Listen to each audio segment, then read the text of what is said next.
If you're a CPG marketer and you are an emerging brand, or if you have an established brand, you are not going to want to miss this episode with a friend of mine, Jenny Van Dorf, who is the Senior Director of Marketing at Del Sol Food. And we get into so many great topics, from how to stay curious and what you're learning, to promotional strategies, in-store demos, innovation criteria, line extensions when you have so many different SKUs. It's jam-packed and you are not gonna wanna miss a minute. We'll see you then. Welcome to the CPG Brand Builders Podcast. I'm Braden Douglas, and with me today is a friend, Jenny Van Dorf, who is the Senior Marketing Director at Del Sol Food. They have brands like BRIANNAS, John Macy Bakery, Café Mexicano, and I am so excited that she is here with us because we're gonna learn a lot. So Jenny, welcome. Thank you for having me today, Braden. That's awesome. Well, give us an idea of just where you've come from, your career to date, all that kind of fun stuff, just to help get to know you a bit better. So I started my career in marketing, doing public relations for an ice cream manufacturer here in Texas. And I was really over brand storytelling and launching new products, and really had the opportunity to learn the impact of food in our consumers' home.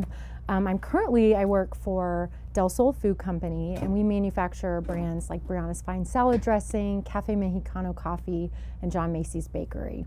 Awesome, that's great. Well, we get to talk about marketing today, which is obviously one of my favorite subjects. And we have a Core 8 methodology, which is we go through the fundamentals. The first step is organizational direction, which is mission, vision, values. And so when you think about vision for your brands, like how do you approach that? How do you start to think through what's our purpose and our mission and our vision for it, and maybe give us an example of even how you might apply it? Sure. Well, I think having a vision for your brands is really important. I think what you see a lot of new and up and coming brands are they're trying to chase a lot of trends. And I think that's a challenge as you look at ways to be in a store to kind of be something for everyone. And I would say, with BRIANNAS, this brand has been around for over 40 years. Is it that old? Yeah, it is. Started in a little family kitchen and has grown to a place where now it's distributed all over the world. But the core of that brand is elevating everyday meals. So we know our vision of our products when we are developing new items or maintaining what we have in our portfolio.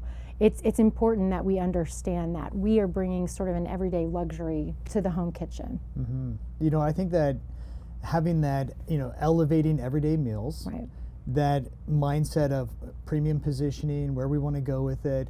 Now, when you look at your product portfolio, let's take BRIANNAS. Right. You guys have a ton of SKUs, we do. Right? So, right. How many SKUs do you actually have? What formats? And how do you start thinking through innovation? That's a great question. So BRIANNAS right now, we have about 34 items in our portfolio. We have lines Homestyle, which is sort of your indulgent flavors that have real cheese ingredients, premium vinegars. We have a sugar-free line for those that maybe are looking for ways to cut calories. We have a line of organic salad dressing. We have a line of avocado oil-based salad dressing. And we have seasoned croutons and marinades. And really, the way we approached our line extension on those items are, how are our customers using them? What was the feedback that we were getting from them? And I would say the first launch in our category beyond our core salad dressings were marinades, because so many of our customers were saying, hey, we love that French vinaigrette. It makes the best grilled chicken. And as we're getting that feedback and hearing, we really saw an opportunity to move into a category where people were already using our products. Yeah. So I think it's kind of fun to explore what makes sense within your current line. Yeah, totally. Well, here's you talked about line extensions. Right. Brand extensions like croutons. Right. Right. That's a brand is saying, well, you can see the jump from salad to croutons to do this. Right. How would you make a decision of when the brand is ready to go into a new category? I think that's a good question. And I can speak for maybe the way we approach BRIANNAS. And that is looking at where are there opportunities in the marketplace that fit maybe within our current production capacities? What are places that we see customers are using us? What is the type of product that we can provide that also still stays within our vision of elevating everyday meals? It wouldn't make sense for BRIANNAS to stretch to a kitchen candle. That's not really staying within our core vision. So I think that's where we're always looking, for exploration of where that might make sense. Yeah, I think and so if you're planning and you're a marketer and you're sitting down and you're doing your annual plans and you're thinking through innovation, okay, how should we do this? What percentage do you say, we're going to have 20% of our budget for innovation? Right. How do you start to just navigate that just on a practical level? Well, maybe this is not really, let me see. I think our approach at BRIANNAS is maybe a little different. And I think not just BRIANNAS specifically, but with our brands. I think innovation, it's important that starts with in the kitchen. Maybe not necessarily in, as we're looking at a plan that we have to have a certain number of products by the end of this year. Because I think that can cause issue for brands as well. When the pressure to have new SKUs becomes greater than actually having quality SKUs or things that actually taste good and that fit a need for a customer. So I think actually when we're looking forward at our innovation, we want to make sure that what we are working on actually fits those needs first. And, looking at trends in the market or watching, are there flavors that are emerging from our favorite restaurants? What are people talking about in social media? I think we kind of consider all of that and then sort of work from what are feasible opportunities and kind of go back to our budget and actually what makes sense within a year, and obviously working with our R&D, department to make those developments. Yeah, no, I think it's and you kind of mentioned the consumer behavior. You mentioned kind of looking at how people are using it. What are they saying? Give me an idea of how do you approach your consumer segments? You talked about sugar-free. You talked about function of organic versus conventional. How do you kind of look at your consumer audience and just kind of bring us through your thought process? Right. So I do think segmenting your market is really important, not only for customer preferences, but everyone's in a different phase of life. If you're a busy mom with kids, maybe on-the-go packets are perfect that you can put in their lunchbox and carry on. Maybe, you're the dad that is hosting parties and wants a marinade that they can, use to serve their favorite ribs. So I think looking at users, how they're using products, whether it's in different formats, different sizes, different lines, I think that's really important in your approach and your development. Yeah, totally. Do you guys ever do buy market research, and then which kind of stuff do you buy? Yeah, so we actually look at a lot of different, data points. So everything from obviously your Nielsen information that's going to give you market and store level info, to your retailer platforms and what's available through your retailers, to even just our own internal data. It's really important that you are listening to your consumers directly, and whether that's through social media, whether that's through email databases. So we really explore all of those avenues. Yeah, and when do you find, because as a marketer, you look at all of your POS data, you're looking at all the trends, you're looking, when do you know you have enough? When do you know you have enough data and information to say, you know what, I'm going to make a call? Wow, do we ever have enough? I don't know. I don't think so.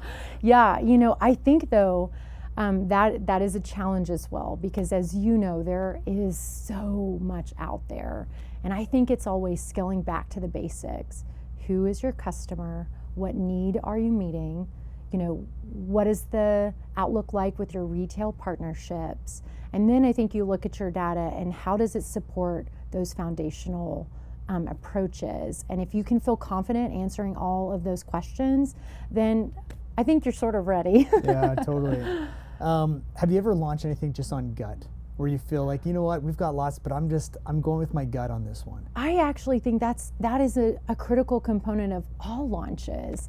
You know, I know that there is so much to data and the numbers that are on a paper, but one thing to me that's really important is intuition. I mean, you know your brand, you know what you're making, and you know your customer, and if all of those together really just sort of give you the confidence going ahead, then I feel like that should be enough too. Yeah. I always find it's interesting when you try to sell your intuition to senior management sometimes. Like, they're like, you know, it's the risk factor. It's trying to convince them with different data points, but sometimes you can't.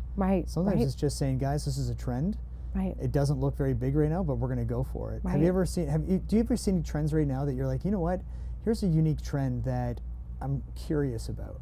Yeah, you know, I think a great example of that is actually BRIANNAS avocado oil dressings. So we actually launched those 3 years ago. We had 4 flavors. Yeah. That's actually ahead of the curve almost. Yeah, it was. And, you know, we kept, again, foundationally listening to our customers. We kept getting feedback from our customers who were saying, you know, that they were looking for an alternative oil salad dressing. So you weren't really seeing a lot of competition in the category. You weren't really seeing a lot of examples. Certainly you weren't seeing, you know, potato chips that are now fried in avocado oil, or you know, the avocado oil even for cooking. It just really wasn't as prevalent as it is today. And I feel like we didn't have a lot of data to back up performance historically, you know, in the salad dressing category. So that was going out on a hunch and on that intuition that, you know, we see an opportunity.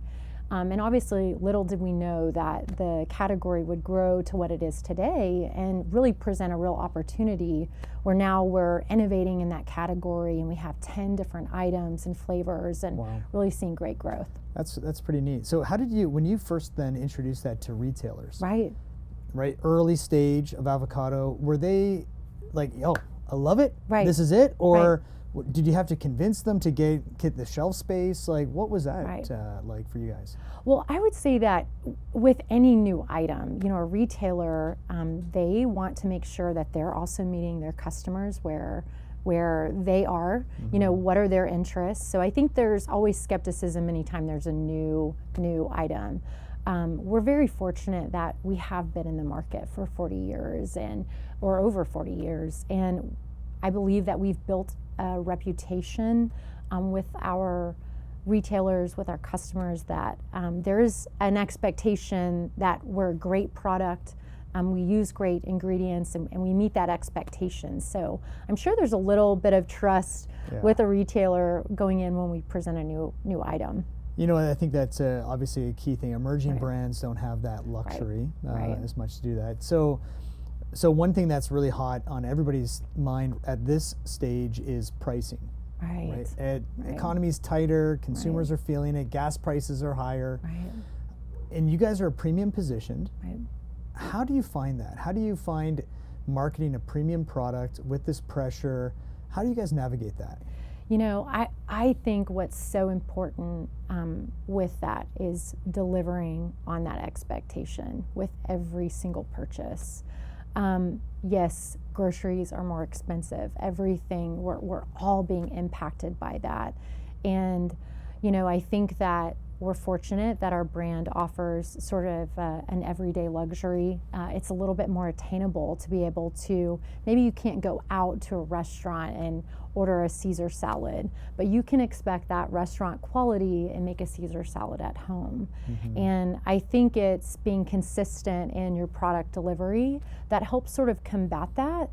But certainly, you know, whether it's coffee or it's your baked items, you're seeing it across all aspects of life. So it's I know that, you know, brands sometimes have to make ingredient trade-offs, right, for saving costs, and so they can bring down pricing, or they don't have to do a price increase. What advice would you have to a marketer who might be getting that pressure from senior management, but maybe their gut tells them, like, guys, we need to stay on quality? How would you approach that? Well, I think that's where you go back to, what was your vision? Yeah. Where does this brand live? Is that important to your customers? You know, maybe it's not to your customer base, and a change in an ingredient to something that's cheaper, maybe it wouldn't affect overall the product.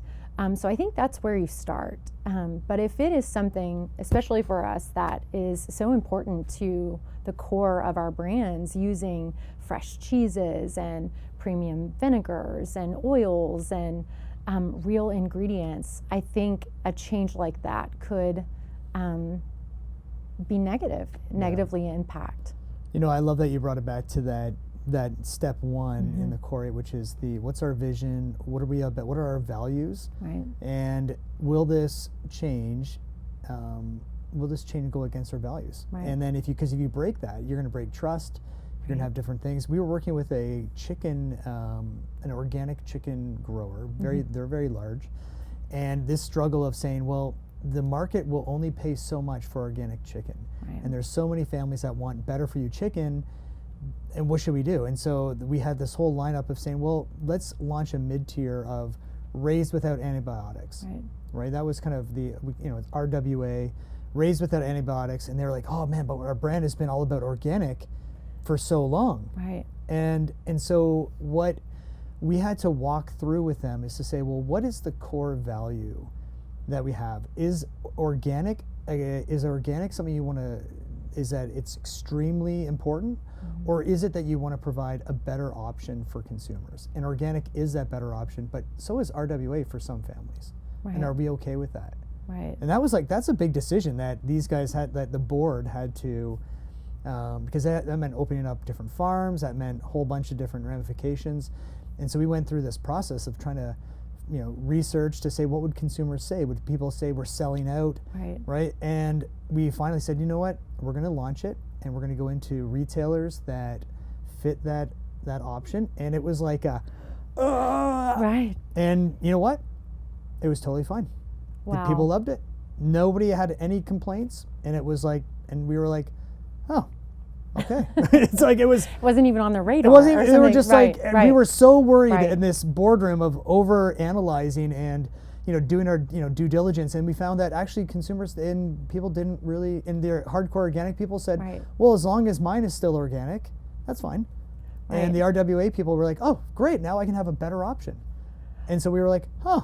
Oh, it didn't even impact them like we thought. No, people Wow. didn't think, oh, you're selling out as a company. They actually thought, oh, you guys are actually helping people more. And maybe Wow. and the idea is to say, well, our core value is people, Right. and about giving people a better option, not necessarily that we're a certain certification. Right. That certification is just so that we can help people. And so I think that was like a way of reframing some of that values to be able to open up our product line to different things. So that was kind of an option there. But so did you do any sort of consumer polling before? I'm curious if you had any feedback on that too. So it was very light consumer research. It was more of talking to different people, and then we have one survey just to some core email list. Okay. And that was it. That was it. And it was and even that it was and even then it was pretty inconclusive. Okay. So that was where it was almost a business decision, Right. and more of a gut versus a really stringent methodology. Right. And the risk is lower too. If it didn't work, you can always change. It's Right. not that bad, but Right. but that was a big thing. But launching it to retail, and as a marketer, Right. our success rises and falls on how well it gets executed at retail. Right. Have you learned anything in your experience of working with sales teams, working with retailers to say, you know what, here's programs, here's stuff that's worked? Any advice for that? I think that the retail space is it is constantly evolving. Even 5 years ago, launching a product online really did not mean that you would have much success. Now today, you see a lot of new and up and coming brands. They're launching on e-commerce or on Amazon, or they're being able to build their case and take that data and then turn it into brick and mortar. So I think that that's just an interesting sort of approach to new products and placement. But I certainly, from a retail standpoint, I think that it's becoming more and more challenging for our buyers and the people that we're working with. Just so many SKUs and managing so many different brands. It's just incredibly competitive on all aisles of the grocery store. And I would just say from, our sales team, I'll speak on them because they work directly with these retailers and buyers. From a marketing standpoint, equipping them with information when they go into these meetings, equipping them with the data and the consumer feedback prepares them in a way to be able to answer the questions. Now, why are you launching this product? Or where did this new flavor, come from? Or tell me about the sales. How are we meeting the customers? I think that's where our role is really important in that relationship. And, again, ensuring that you're making a product that is what you sold into them, delivering on time and meeting their needs as well. I think those relationships become more and more critical as they are trying to run a business themselves. Yeah, totally.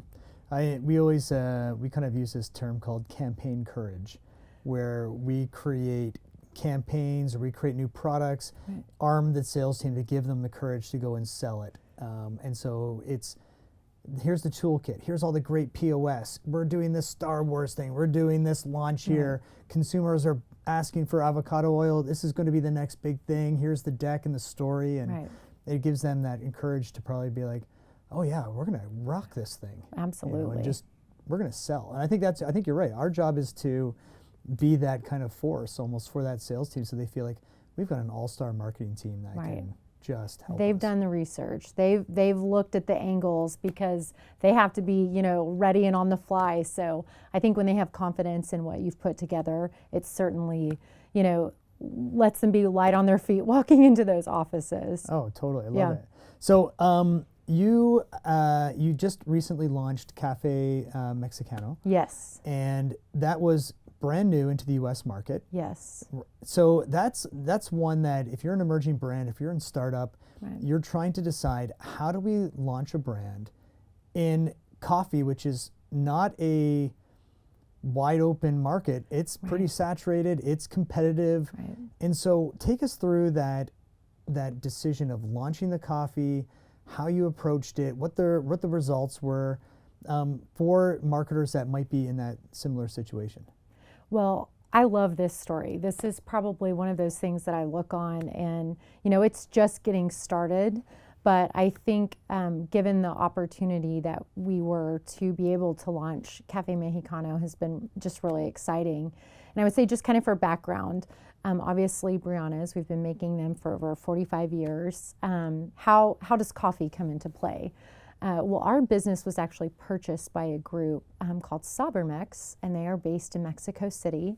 It's a family-owned company that is one of the leading manufacturers of coffee there in Mexico. So they actually have 6 different brands, and it ranges from your sort of economical value item to your super premium hand-roasted in a tin, can product, and everything is wonderful. So they had not brought that coffee over into the U.S. and seeing an opportunity for coffee specifically from Mexico, we started talking to them and having a conversation, would you allow us to take one of your brands and really launch it in the U.S.? And after several conversations, we were able to move forward. And the brand is really just capturing what they already do so well. So it's 100% grown, packed, roasted in Mexico. It comes from different regions of the area that's known for their coffee and the flavors. Right now we have 6 different items, and really so far people love the flavor, but also they love the story. It's really capturing the history of coffee in Mexico, and the brand is all about that authenticity. and supporting and giving back to those farmers that are growing. And this is what I really love about the brand. So we knew coming into the U.S. market, obviously we're and off. What year did it launch? So it launched in 2024. 2024. Yes. Okay, so it's only a few years old. It's only a few years old. Yes, and I think as we were bringing it over into the U.S., obviously, there is a rich story, but it's new here. So how can we really create more of that brand history and capture that? And working with Sabermex, we created a program that educates students and children of the farmers.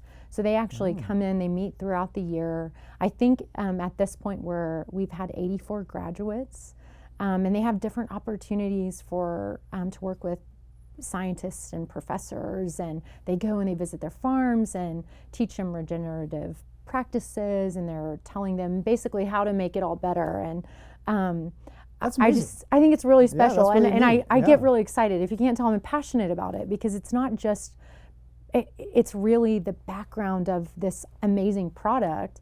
And when people are purchasing a bag, that's what that's supporting. So I just think that's so cool. That is really cool. I had no idea that you guys did that. Yeah. From that, I guess that's the support education side of it, right? Which is what you have on there. Right. Oh, that is really neat. Yeah. Now, are you seeing a Mexican brand coming in? Right. Are you seeing more of a consumer segment? Like, do more of the Hispanic consumers really love it, or are you finding that it's across the board, or any kind of any insight on that side? Yeah, so I think when we brought it over, because it is a new brand, we weren't really sure what consumer would respond, but we knew that this was a quality product. It tasted amazing, and its price point was really competitive in the aisle. And we've had some retailers that put it specifically in the Hispanic set that you see in the grocery store, and then others where it's placed, along with all the other items. And I would say right now we see sort of a mix of customers. They just want great coffee, and they know that great coffee is grown in Mexico. So interesting. Yeah, that's really I love that. And so obviously, when you're launching these brands, you're creating promotions, because that's our job, is to create demand in the market as marketers. Is there a specific promotion that has really worked well, that there's an example you're like, you know what, we did this promotion and it actually was awesome, and here's what I learned from that we could, as marketers, kind of learn from? I don't know if I have a specific example. I'd have to kind of think on that, but I feel like, obviously, with a new market, getting it in, I think it's important that you are supporting it in all different tactics. So not just at the store level. I know, for example, when we launched Café Mexicano, we were doing in-store demos. What's the best way to, get in a cart and on, your way to a consumer's home? They have to taste it so they can believe that, wow, this product is better. So I think we had great success with, in-store demos in some of those early months when we were getting our coffee in the stores. You know what, in-store demos, I always have this tension with in-store demos, because they're expensive. Let's say if you do it in one retail location, you can only do it on a Friday for 4 hours. Right. But what about the Saturday? What about Sunday? What about, and so I'm always like, well, how many demos should we do to really make a difference? And any kind of insight on how to maybe even look at demos, how to, by retailer, because obviously the retailers love it because it creates a little bit of theater for them in store. It's good for, shoppers. Costco has built a massive market within, demoing. Any insight on demos? I think you just have to weigh what are you receiving from, the in-store demo? What is the hours?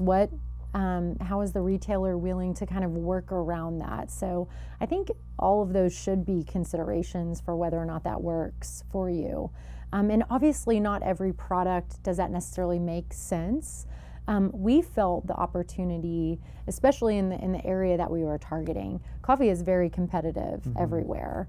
And we had a great partnership with a group that we knew who would be serving our items and our products, and they would be great brand sort of representatives.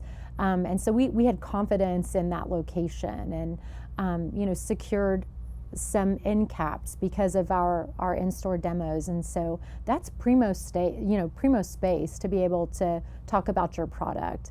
And I think if you have the resources available, then it absolutely makes sense. Yeah, I love that. Getting that end cap or incremental display with demos, that's huge. Right. I'm curious, did you ever find a difference between, because it's caffeine, mornings were better or afternoons, or did you kind of look at that? I'm just curious if that made a difference. I am not sure. I'll have to go back and look. I don't know that. Yeah.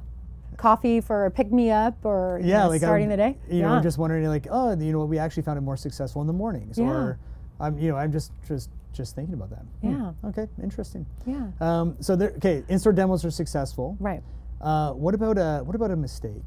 We've all made them. Right. Anyone that you have that you're like, oh, this is what happened, or just an example, or watch out for this? I am going to go back to, I speak on really basic sort of core items, but I think communication. I think I have had mistakes before where I assumed that everyone sort of had the same information and that everyone was on the same page. And, an email with all of the information just to the parties involved would have been very helpful. Whether you're trying to launch a campaign on digital media or you're trying to, even launch a product in store, I think sometimes if you overlook those things, it can cause problems. So there may have been, a time or two. Yeah. I always have major PTSD on proofing packaging. That is one that, because I've made a mistake before where you have a spelling error, you have some miss of even a UPC code number that I didn't double check. Now all of a sudden we have all this packaging that's obsolete. Right. Oh man, that is the worst. How do you proof it? Do you have a good proofing process? Well, now you have me sweating because we're working on some new items and we're right in that mix. So I would say that I'm not sure that my process is necessarily the best, but I have a great team that assist and help. So I would say that it's having additional eyes on those proofs, 100%. having other people involved in the process is so critical because, isn't it funny that you can look at the same thing for 6 months and then, you share it with someone and they immediately spot what you've been looking at for 6 months not seeing. So, I 100%, you have to tag team it. Yes. You have to. If you just have one person that's been in the project, you have to have somebody who's totally objective who can actually go through it in detail because those little mistakes make a huge difference. Right. So, yeah, that's crazy. I love that. I'll see if I can recover. That's right. No. You're like, oh man. Yeah. So, okay, so we've got promotions, we're kind of launching it. And you're a marketer, you see all this kind of stuff all the time. What brand do you look at right now that you think, you know what, I love what they're doing? Okay, so it's not really, I guess, an individual item, but when I think of a brand and just really loving everything, I think of Trader Joe's. Oh, that retailer, yeah. Yeah, retailer, but then all of their items, in store. I think that they have really captured their customer. It's like a sort of a treasure find when you're in there. I live over an hour away from the closest Trader Joe's, but that is a Saturday trip. I'm loading up a cooler and I'm going to head into, Houston to go purchase my frozen goodies and my truffle almonds and all of those. But I don't know, I trust what they're producing and it's fun in my pantry and in my fridge. So you know what, Trader Joe's, it's interesting that you say that because they obviously with Aldi and that group and they've done an amazing job of their private label program. Right. And I know a lot of the manufacturers that produce for Trader Joe's. Right. And I've always been amazed that it's great to work with. Right. The good volume. They always want something new and unique. Right. And it's one of those where I'm like, interesting, because as a marketer, we want to build brands. Yeah, Trader Joe's is doesn't really allow you to have your brand in that. They are the brand. They are the brand. They are the brand, yeah. Which is a totally, this, I think if you see private label right now, and I talk on this a lot, I'm like, they're getting really good. Trader Joe's is getting great. Kirkland's Signature, I think Costco's done a great job. Aldi's at a value base has done an amazing job there. I'm like, that's crazy, you know? Right. So here's a question. How do you look at private label when you're, you know, as a brand, and you're up against that, and how do you really create differentiation then?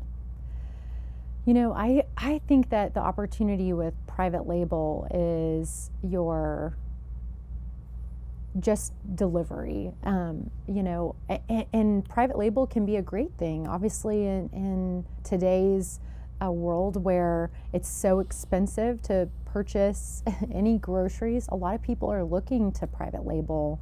And I think, you know, depending on what it is that they want, or, you know, if that can fit within your operations and it makes sense for you as a brand, sometimes those partnerships can be really valuable. Perhaps, you know, doing private label for a retailer gets your branded items more shelf space. So I think you have to be open to those conversations, and just make sure that it doesn't put you in a bind operationally and financially, but I think they can certainly be valuable.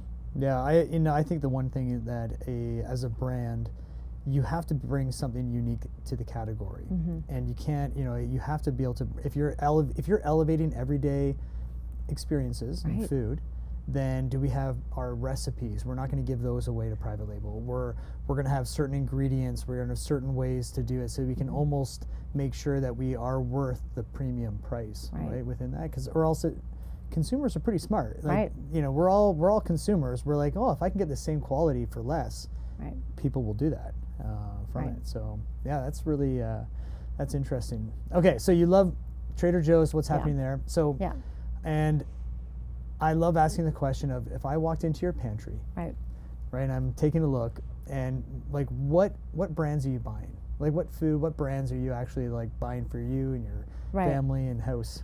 Well, I mean, I'd have to say, and it's absolutely truthful, but if you open my fridge, it's full of BRIANNAS products, and I have all of our lines because, you know, because it's free. No. Oh, that's good. No, okay, I mean, I really am. I love our products, everything from our marinades and our salad dressing. In one way or another, I'm eating those every day. I love our coffee. Our coffee has replaced what we were drinking before. I mean, it is that good. But you're going to find in my pantry a lot of chips and, you know, nuts and sort of snack food. Lay's plain potato chip. Lay's classic. Classic. Ooh, I love it. Okay. Yes. Do you like the rebrand?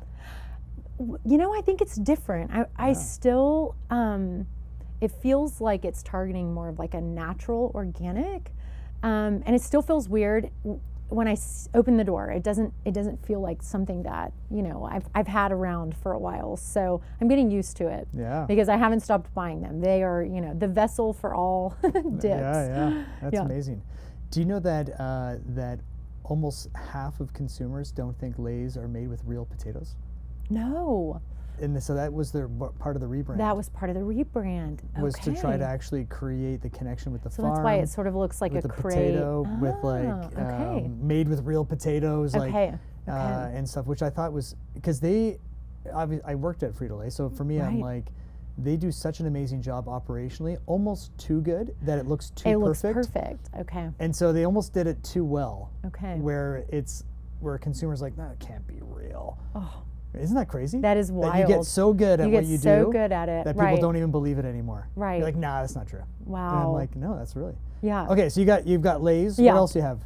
So I have the Trader Joe's Marcona almonds, the truffle. If you haven't tried them, they're great. Yeah. I, you know, am a sucker for also, I love to have, you know, canned items around, whether they're, you know, beans, if we want to do a bean salad or something. Those are kind of go-to. And then, you know, you're not going to find a lot of sweets in my pantry, but I make up for it with. You're more savory. Oh my goodness, yes. Yeah, that's my go-to. That's your jam. Yes, mustard pretzels, you know, all of those. Nice, I like that. Okay. Yeah. Now, any advice for emerging like marketers who are getting into it? Like Right. you've got people in your team that are more junior, Right. people that want to get into marketing, or others. Like, what advice do you give that here's what you need to do to be a great marketer today? Well, I think the term marketing is also very difficult to define. I remember early on in one of our sessions, you asked the group, okay, so what do you think of marketing?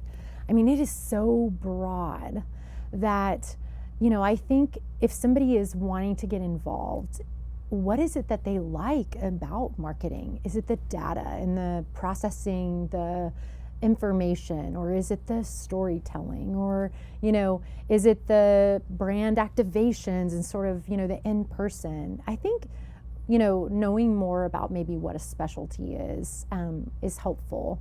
But on the flip side, I say the best thing about marketing is that you do not know what your day today is going to bring. Every day is different. And so, coming with a positive attitude and sort of just being open to whatever you're tasked with, I think is really important to being an asset to your team, and wherever you end up. But from a preparation standpoint and just kind of being nimble, to me, I think the greatest thing that you can do for yourself is to stay curious, continue to read, continue to learn. Watch what other categories are doing. Watch what other industries are doing. Be aware, because I think trends will surprise you where you'll see them before maybe they even come into your own category. And I think that's really important too. Yeah, no, that's awesome. What are things that you, like books or sites or things like that you're doing to just stay on top of it all? Well, I don't know if I'm staying on top of it all, but it's impossible. Yeah, it's impossible. Yeah. But I do love to read, and I still turn the news on in the morning, which I know that's sort of maybe that dates myself, but I love to see how are they framing headlines, what are sort of news stories. I'm constantly listening to that, or I have a podcast going when on my way to work, or reading the books that are coming out. But I think it's, you can also consume too much information too. And, as you may read a book, and then once you're finished, you have another one from an author that has a totally different opinion. So sometimes, it's interesting to know how other people feel. I think to sort of decide what makes sense to you. And it's okay to have differing opinions. But that's a hard one to know specifically what to be watching and reading. You know what? There's no easy way to do it. I think I love, when you get into books. I think Seth Godin is still a great. That was fundamental for me early on. Right. Even looking at Malcolm Gladwell stuff, I thought the Tipping Point, and then he has Tipping Point Revisited. Like, just learning that. How we buy, how we buy, culture code. So there's so many different kind of elements of it that I'm like, but I actually love reading biographies now. Oh yeah. And so, because I think that a lot of nonfiction is written in hindsight. Sure. And it's always like, oh, here's the principles that were learned. They try to re-engineer, and kind of package it up like in the American way of thinking. Right. But if you look at most biographies, a lot of them they've kind of fell into it. They made decisions. They were just flying it by the seat of their pants in many cases.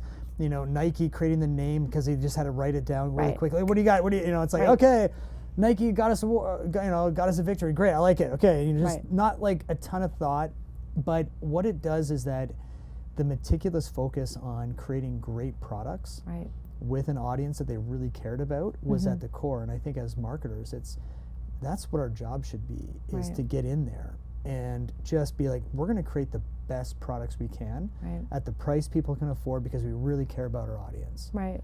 And I think when we do that well, the branding, the social media, the media tactics, all that kind of stuff starts to actually just fall into place. From it. But that's a great idea, because I think that also gives you an opportunity to learn from their mistakes. 100%. They've made it, so you can kind of see directionally how do they handle that. And no, I think that's a great idea. Is there a favorite one that you have? Well, you know what, I would, John Mackey, the whole story, like Whole Foods, how how that started. Like, I love kind of hearing that from a retailer perspective, and that just him, acquiring and building that, and you're like, oh, okay, interesting. Because a lot of our brands we want in Whole Foods and different things. Shoe Dog it's the story of Nike by Phil Knight. Okay. Awesome. Okay. If you haven't read that, I feel like that's like a must read, because everybody loves Nike, and we always put it on a pedestal of marketing, and you realize that Phil actually doesn't even like marketing, and he doesn't really he didn't really even believe in it. And you're like, I was like, what? Yeah, like Phil, right? It's like, don't say those things out loud. Yeah, like shame on you, right? But it was really neat because he didn't associate marketing with.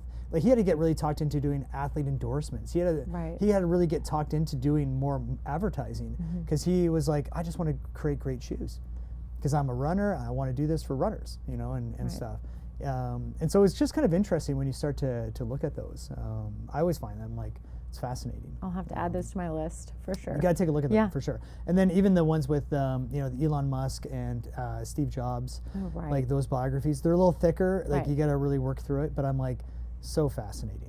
Of just, these are iconic brands of just where they started and how it was created. And they're not as smart as you think they are. But they're relentless. They persevere. They have stuff, and I think that's sort of commonality between them all. Totally. Last question. Okay. Who is somebody that's had an impact on your life, in your career or in your life, and what did they do? What do they teach you? So, when I look back just at my career, I think the mentors and leaders that have impacted my life the most really have shown the importance of what a brand means to the consumer, and that trust. People are bringing your products into their own homes, and I think the leaders that understand that importance and lead with transparency and humility and don't falter on their brand values or on their personal values. I think those are the leaders who have impacted me the most. And I've been through some challenges in my career, and I think seeing those that are able to lead with grace really has just defined the way I want to handle those decisions. So I'm thankful for those people. So I love that line, leading with grace. Yeah. So what does that mean practically? How can I lead with grace? Well, I think it's understanding that people will make mistakes. I think it's understanding that we are all human. And I think, we're not machines. I think it's understanding, forgiveness when those happen. And, I think it's really important that there is no trade on your core beliefs as a person, and I think that's just sort of just has made the biggest impact for me, just the leaders that do that. Yeah, it's I'm just imagining the type of atmosphere when you're with leaders who lead by grace. Yeah. It's supportive.